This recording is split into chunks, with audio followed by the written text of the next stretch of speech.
Hello, hello, hello. Good morning, or good afternoon, or good evening, depending on where you are, just like the Truman Show. Hope you're well. We are well. I'm Casey Durango of Go Keto with Casey, where I talk about how I lost 97.4 pounds after starting the ketogenic protocol, how you may be able to lose weight, improve your health, and regain control of your life like I did. Thank you for allowing me to be part of your day.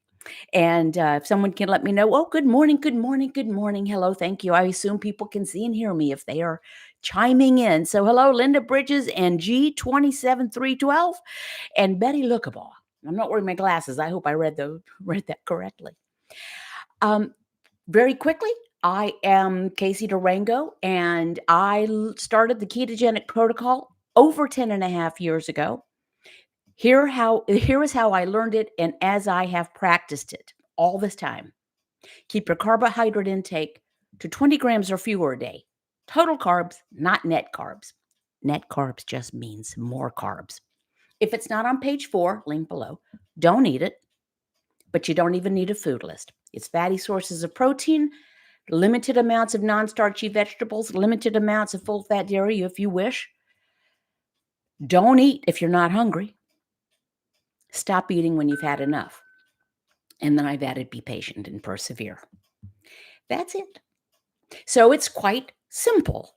You might say, well, that's simple. It is. But that doesn't mean it's easy.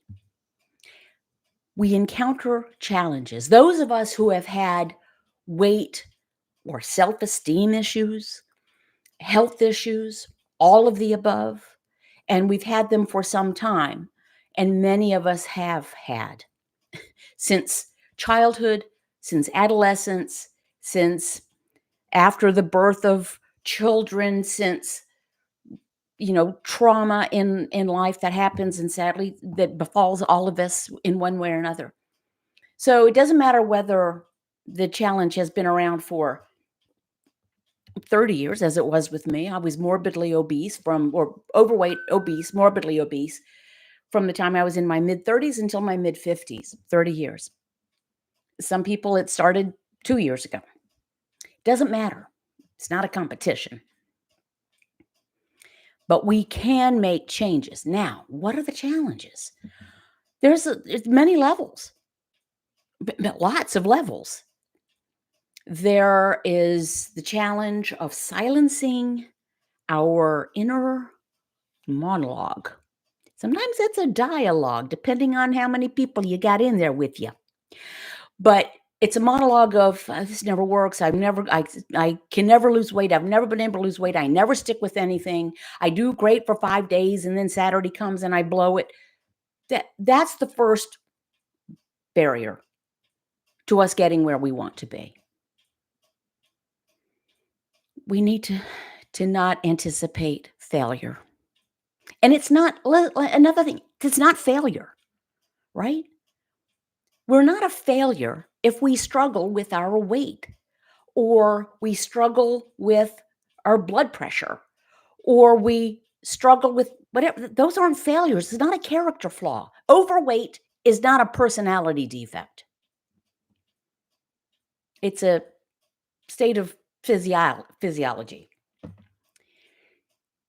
But we feel like failures because we've been told that if we just did everything right, we would succeed. And if we're not succeeding, we're failing.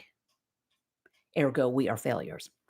I disagree. And I'm not saying that I never felt like that. I always felt like that. I know of what I speak. The left limbic part of my brain, and there was a whole thing, patrons will know what I'm talking about. The left limbic part of my brain, whom I've named Ignatius, has all the worst messaging for me. I highly recommend a book, by the way, Whole Brain Living by Jill Bolt Taylor. If you go to my blog, link below, and go to my resources, I think I put it under what I'm reading. Anyway, highly recommend it. So that's kind of the first thing. We joke with ourselves. We say, well, I'm great, except I am just powerless in the face of potato chips. I can't resist potato chips or chocolate ice cream or candy corn or cookies. So we tell ourselves this. First of all, we say we're a failure, and then we tell ourselves how we get to be a failure because we're powerless. No, we are powerful. About the only thing over which we have control in our entire lives is what we put in our mouths. Almost everything else is beyond our control. But we give up that control. Now, say we've had the conversation with ourselves and we've told Ignatius to go somewhere else, and we're feeling pretty good, and we're feeling kind of good. Okay, we've laid off the carbs, we've cleaned out our pantry. Then there's the actions of those around us. We, for the most part, are social beings. We're social creatures. We live in communities. We have families, whether they are our family of choice, our family of origin, whether we manufacture a family from our friends, whether we are creatures. So what happens when all the people around us, they're not so down with the laying off the carbs piece? They either don't think it'll work, or they think it's crazy, or they just don't want to lay off the carbs, or they whatever. So what do you do when you've gotten your mind set for yourself? And then everywhere you look, everywhere people are eating, and it seems like they're eating all the time. And you know how once you see a yellow VW Beetle that you haven't seen in 27 years, you haven't seen one, then you start to see yellow VW Beetles everywhere? You know how that is? They just like well, when you start laying off the carbs, you start noticing all the carbs that other people are eating. So what do we do? Now, this is a challenge. We have to stick to what works for us, and we have to keep our motivation in the front of our mind. In this case, our left uh, cerebral cortex, whom I've named Sarge in my case, executive function, keep things straight. We have to let that part of our brain take over and say, listen, I know, chocolate covered pretzels are fantastic. I really like them, but they don't serve me well. And I actually feel worse after I eat things like that. Forget about the scale. I feel worse after I eat things like that. I feel better when I don't eat things like that. So, say we get to that and we're seeing everywhere around us is food and people eating the foods that we used to love, what we still love, foods that made us fat and sick in the first place. Then there are when those people around us stick their noses in. What's that's all you're eating? Or what, you're passing on the bread? This is the best bread in town. Or I made this specially for you. Or Aunt Ida made this. You can't hurt her feelings. Dadgummit, she's 92 years old. She has so few joys left in life. So apparently Aunt Ida's joy is like seeing her great niece puff up like a tick after eating pie. Aunt Ida's going to have to get over it. So these are challenges. So what's the theme through all of these things? The first stage, okay, quit saying all those things to yourself that don't do you any good. You're a failure. You never stick to this. And then okay, I'm good with that. Now everyone around me, what am I supposed to do? I really want to eat that food. Or I don't want to be impolite. Just kind of yourself. I don't want to be impolite. It'd be rude not to eat the food. Or I don't want to make anyone else uncomfortable that I'm not eating and they're eating. And then the next stage, when people actively try to get us to eat food. I've had that happen. I mean, in a couple of different levels. The one most egregious, I'd lost maybe 30 pounds, 35 pounds, feeling good. A woman I only know in a very tertiary way, don't know her, met her a couple of times, took a bowl of Chex Mix and literally shook it under my nose. Here. No, thank you. Here, I'm reintroducing carbs to you. No, thank you. Here. I'm not going to eat that. So maybe that's why I only met her a couple of times. Didn't see her after that. People will do this but why they do it, that's their pathology, okay? The theme with us is what we are doing in our brain. First of all, we're telling Ignatius, left limbic, to keep their trap shut and quit telling us all the awful things about ourselves and our past. When we're around other people, we have to engage our executive function. Okay, yeah, I know. It's a wedding reception and there's a 7-tier cake, and it's my favorite cake. But cake doesn't serve me well, and they will still be married if I don't eat any of the cake. To learning to say no, thank you. And sometimes learning to say, no, I'm not going to eat that. This all comes from us. We don't need to rely on anyone else to do this for us. If we have supportive people around us, that's a blessing. Not everyone does. Ultimately, it needs to come from us. So what do we do when you're keeping keto and everyone around you is eating all the carbs? The same thing you do when you're not around a lot of people and you're keeping keto. You just don't eat the carbs. There's no sin or crime or failing in not eating what other people want us to eat or what they prepared for us or what they expect us to eat. We can make the changes. It's in last week's live stream was the difference, willpower versus motivation. It's not a matter of willpower. It's a matter of what your motivation is. If your motivation is to eat the delicious chocolate covered pretzels, then that's your motivation. Have at it. Again, not a crime. You may not feel so great later on, but that's your choice.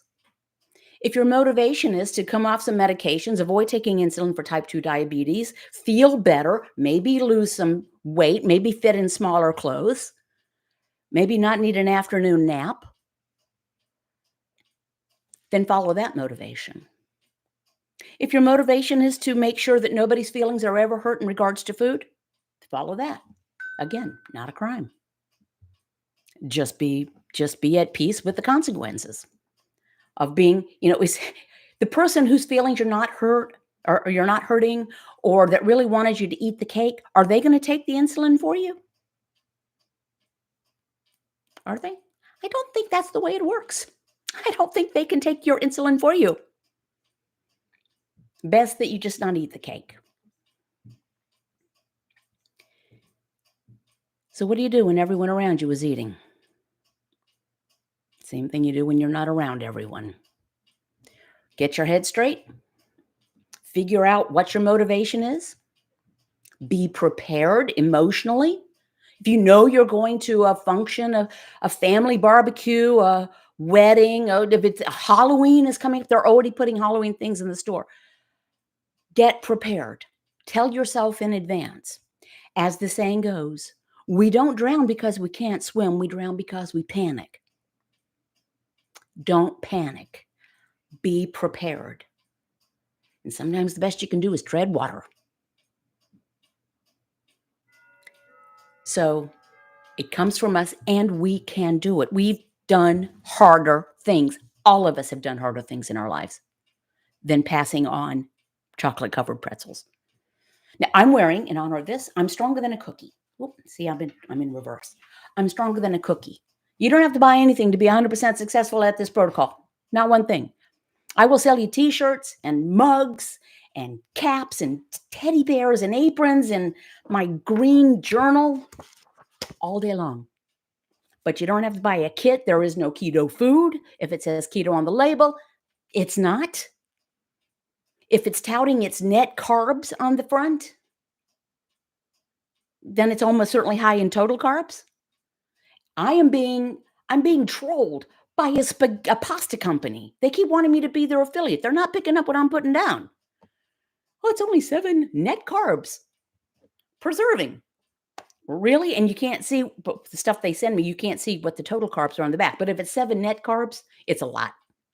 Anywho, you don't have to buy any of that stuff. It won't help. It's not what you put in your mouth, it's what you don't put in your mouth, namely carbs. But you can get the green book. Now, this green book that I designed a couple, 3 years ago, go to my blog, link below, a sidebar, click on the green book, takes you to Amazon. It's full of lots of things, but one I had about a dozen sayings. This one is a quote from Thomas Edison. Many of life's failures are people who did not realize how close they were to success when they gave up. So if you've been doing great and then you go to a place where everyone around you is eating carbs, don't give up. Keep doing what works for you. If someone else has an issue with it, tell them to take a sedative and go on. They'll be okay. No, don't tell them to take a sedative. That's not right. We can't be telling people to do that. So do what you know works for you. If you need to tweak it, tweak it. If you know something doesn't work for you, move on. But don't let other people's choices control yours. We can't let other people's choices control our choices for ourselves. Selves, plural. Grammar. And so, that's all I have to say on that thing. This is a very simple protocol, which is not to say it's easy, which is not to say just because it ain't easy, don't mean it can't be done. If I can do this, you can do this, I promise. Look at my before photos at my blog. I'm 5'1", and I'm 115 and a half lower than my known highest weight, the highest weight I know of. You can imagine. I was very round. And I had tried all the things you've tried. I'd given up on losing weight. I didn't want to take insulin for type 2 diabetes. Came across the white coat video of Dr. Eric Westman of Duke University, my pal. And I was never his patient, but I'm luckily have gotten to know him. Haven't seen him in a while. Hope he's doing okay. And that what it says was keep your carbs 20 grams or fewer. It's not on page 4. Don't eat it. Eat when you're hungry. I say don't eat if you're not hungry. I tweaked it a little bit. So that's it. Find your motivation. Realize that you have more strength than you know. Think of all the things you've already survived in your life. And then we say, I can't resist a cookie. I think I'm stronger than a cookie. I used to say I can't pass on tortilla chips. And I couldn't until I did. Friends, I am going to post something. Here's a link. My friend Amy Berger and I are having the Amy and Casey monthly support group meeting, which I'm just going to refer to as the Amy and Casey Show, Tuesday, August 13th, 6:30 p.m. Eastern. I've post a link to Crowdcast. We have a good time. This will be our second one, and we hope to continue them the first Tuesday of every month. We'll see how that goes. So join in, no agenda. Amy and I just really like each other a whole lot, and we have fun. So there's that. I want to, I've already done the plug for the green book. Oh, hashtag Casey's Pink Drink, tumbler, full of ice, diet tonic water, splash of cranberry, no lime. We're out of lime. Newsflash. This might be my last diet tonic water because I don't know if you can see it back there, right there. We got a soda stream. Got it. Just started using it this week. Love it. Love it. I put a link to a soda stream below. I'm thinking of all the bottles, the plastic bottles and aluminum cans that we're going to be saving. I'm very thrilled. Anywho, that was that. I want to say hey to patrons. Thank you for patrons. I have a private support group on patreon.com. Link below. You can click and find out some information. And if you could just subscribe and give me a thumbs up, that helps the algorithm wizard bring joy to my channel. So thank you very much. And I've seen out of the corner of my eye some hearts and things floating up. I appreciate it. So thank you. And now I'm going to turn my attention to y'all and what y'all saying. Let's say, hey, Scott, our weekly video Bible study. Yes, can see in here. Thank you, Scott. Colleen Sproul, good morning from Michigan. Lovely to see you, Casey. Dr. Teresa Ulrich, good morning from Chicagoland.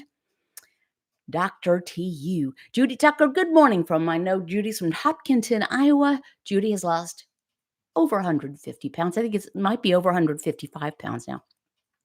Nancy Betts, hello from Michigan. Dr. Teresa Ulrich, whose Aunt Ida comments crack me up every time. My Aunt Ida's 96. No kidding, you really have one? Oh, shut up. That's hilarious. Dak Shungal, TU, too funny. You have an Aunt Ida. Judy Dulledge, Casey, just love your talks of common sense, powerful reminders. By the way, never have had an Aunt Ida, ever. And none of my aunts really cooked. My mother cooked because she had to, because I'm one of 7 children. But, my Aunt Teensy, she was a magistrate. And my Aunt Mary, she was a very smart executive assistant. So none of them were cooking pies. Hello from Michigan, Nancy. Oh, sorry. Judy Dulledge, Casey. Oh, you already said that. Thank you so much. LB, great information. Thank you very much. And Candace V. I love the Edison quote. It's going in my journal for today. And Terry Hubbard, I'm loving being in your Patreon group. Thank you so much.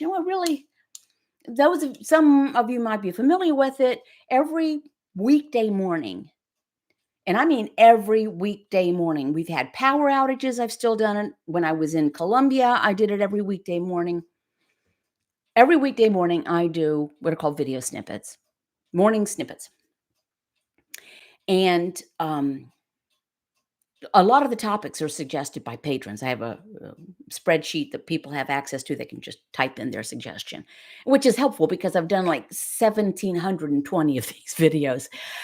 And the Patreon, doing that every morning, it's not like I need a reason to get out of bed. But it's like the first thing I do. Sometimes I'll try to make some coffee. Usually I try to wait until my husband will make it for me before I let the chickens out in the morning. I am setting it up and I'm making the video. And sometimes wackadoodle stuff comes out and I look really strange sometimes because it's early in the morning.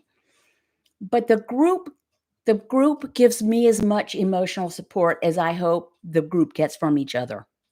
That's a very nice thing. We all need a little support, right? Like I said, protocol is simple. Implementing it, not necessarily easy. Judy Tucker, what do you use in your soda stream? Okay, so far, Judy, I've just been, fizzying it up. And in the evenings, I would have a vodka tonic. And sometimes I put a little water enhancer in there, like a little orange or something. And then I wondered, excuse me. Do I like the tonic flavor? Or do I like the bubbles? And I think I just like the bubbles. So this week, this is my last bottle of diet tonic because I had it. But I'm experimenting with flavors. And I did order, and I'm supposed to get the SodaStream flavor. It's diet tonic water or diet tonic. We'll see. We'll see. But I've done grape, pineapple, strawberry, orange. I just got a package of, a 4-pack. So I'll experiment. Maybe I'll keep a whole bunch on hand. I would like to try cherry cola. So anyone have any suggestions on that?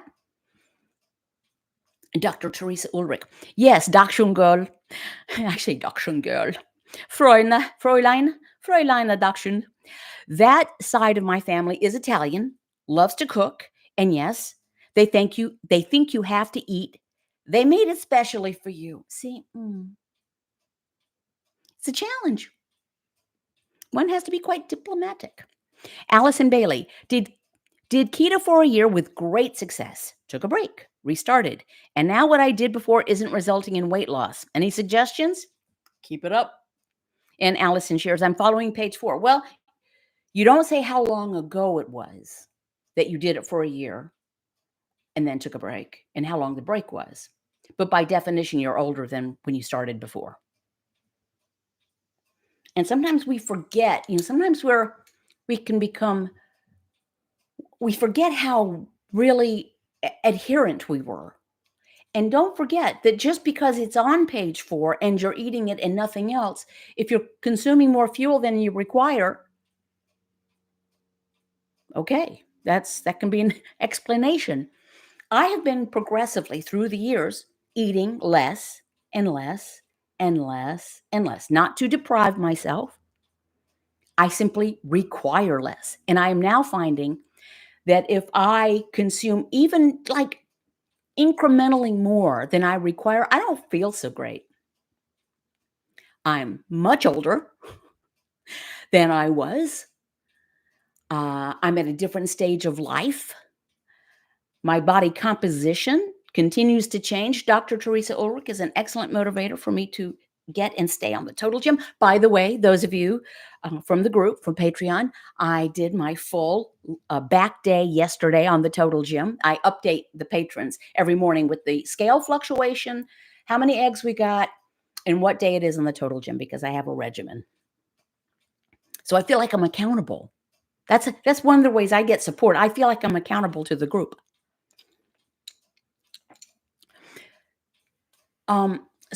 I will say, and Allison, you don't say you're doing this at all, but some people have kind of fallen into the fat bomb and MCT or bulletproof coffee thing.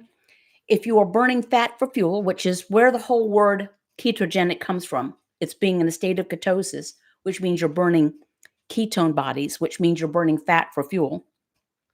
If you're burning fat for fuel, yay. If you are then consuming by mouth all the fat your body's energy requires, your body requires for energy, then it's not going to be burning the onboard stores. And even if you're not doing that, frankly, most of us consume more food than we need. We just do. We really don't need that much. Particularly, if you're a growing person, if you're laying on bone and muscle and getting taller, if you're getting ready to host a human every month, and then you host a human, and then you're nursing a human, yes, your energy requirements are different than mine are.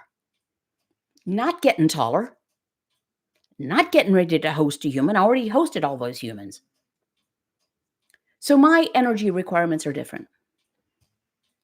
And my stature is different. No, my height has remained the same, I'm surprised to say.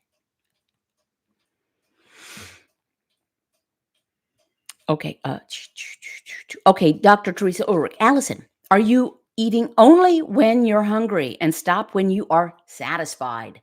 That's the big one. I have I sent out a postcard to patrons last month, and I have a magnet and a sticker at my spread shop linked below. Are you here out of habit or out of hunger? And it's a picture of a refrigerator because we can tend to eat out of habit. And then once we're eating, we tend to serve ourselves more than we need. And we eat too quickly. Eat slowly.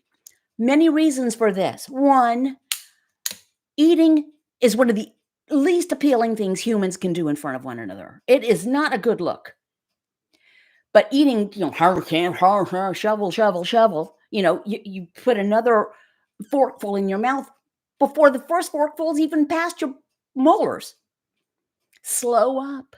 We need to give leptin, the satiety hormone, time to get to the brain to say you've had enough. And when we eat very quickly, we can often eat more than we require because that signal has not gotten to our brain, and then we can feel like, ugh, I ate too much. Slow up. It's a pro tip.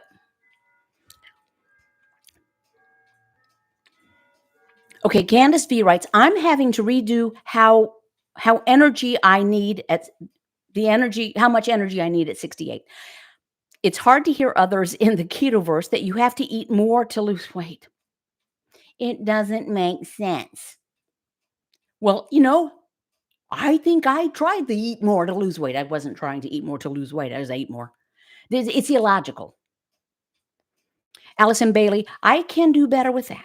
I seem to be hungry more than before. If you're hungry, eat a little bit. You don't have to eat a meal. Eat a boiled egg. 2 boiled eggs and a glass of water. You will not want any more food for about 2 hours. Judy Tucker, the internet crazy, is telling everyone to eat their weight in protein to lose weight. And I think that's I can't imagine they're saying that.